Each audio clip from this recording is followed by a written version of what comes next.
ke-18 kami melanjutkan badal umroh untuk almarhum Ibu Rosidah rahimahullah. Masya Allah masih ramai. Ini malam ke-18, Masya Allah masih ramai. Semoga Allah Subhanahu wa Ta'ala menerima amalan-amalan ibadah kami untuk Ibu Rosidah, terutama untuk badal umroh ini.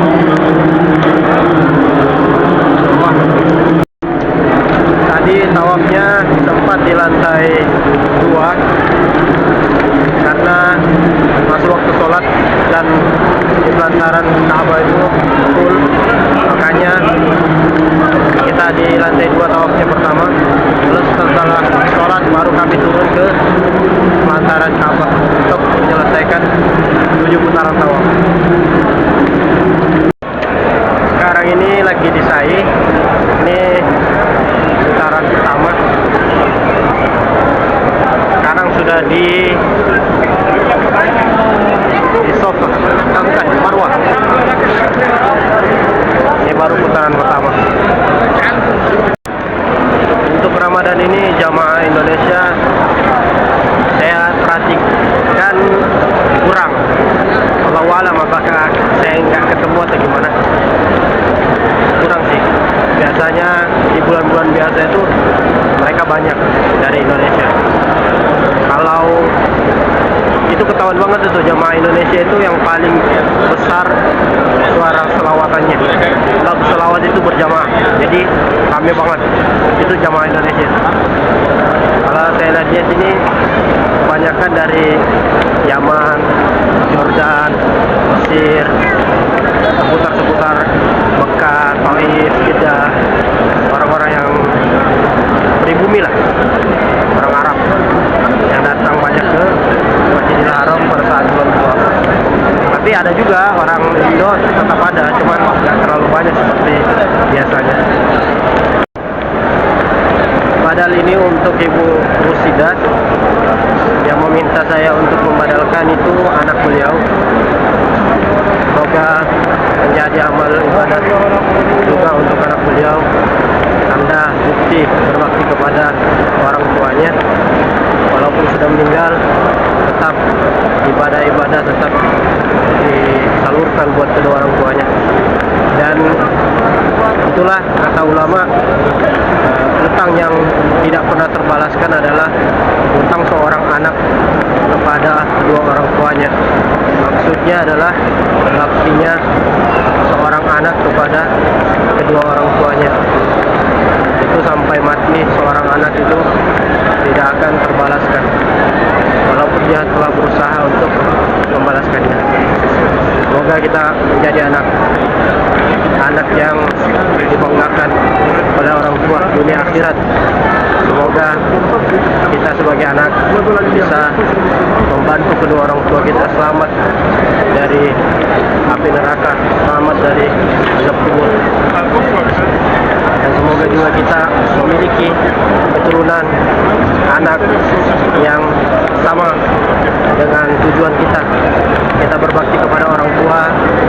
Kita berharap juga anak-anak kita berbakti kepada kita kelak di kemudian hari, masih hidup ataupun sudah wafat. Kita berharap apa yang kita luangkan, apa yang kita sediakan, apa yang kita korbankan untuk kedua orang tua itu juga nanti kelak anak-anak kita berbuat hal yang sama, insya Allah.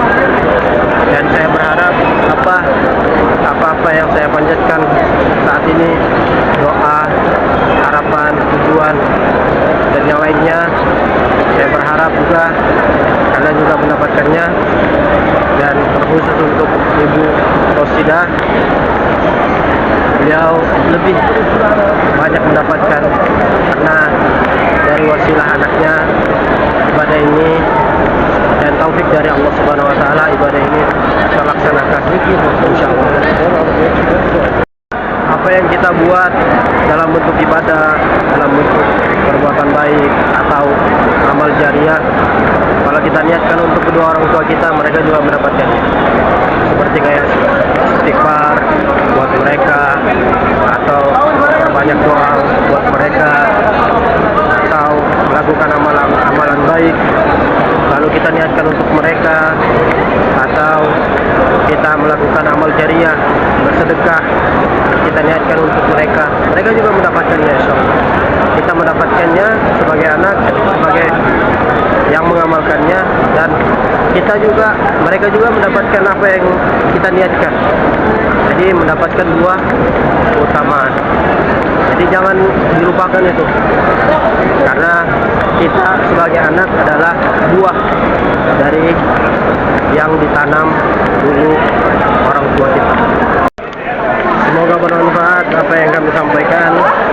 Semoga Allah Subhanahu wa taala menerima amalan-amalan ibadah kita. Semoga Allah Subhanahu wa taala mengabulkan semua hajat-hajat kita. Semoga Allah Subhanahu wa taala izinkan kita datang ke Masjidil Haram, Masjid Nabawi untuk beribadah. Alhamdulillah, kami sudah selesai melaksanakan tawaf dan sa'i. Kami ambil mikot di Tanim, di Masjid Aisyah Ummul Mukminin. Semoga Allah Subhanahu wa taala menerima badal umrah ini yang kami hadiahkan untuk Ibu Rosidah rahimahullah. Semoga Allah Subhanahu wa taala lapangkan ibadahnya, kuburannya, menjadikan kuburannya dari taman-taman surga, insyaallah. Insyaallah kita ketemu di video selanjutnya. Barakallahu fiikum.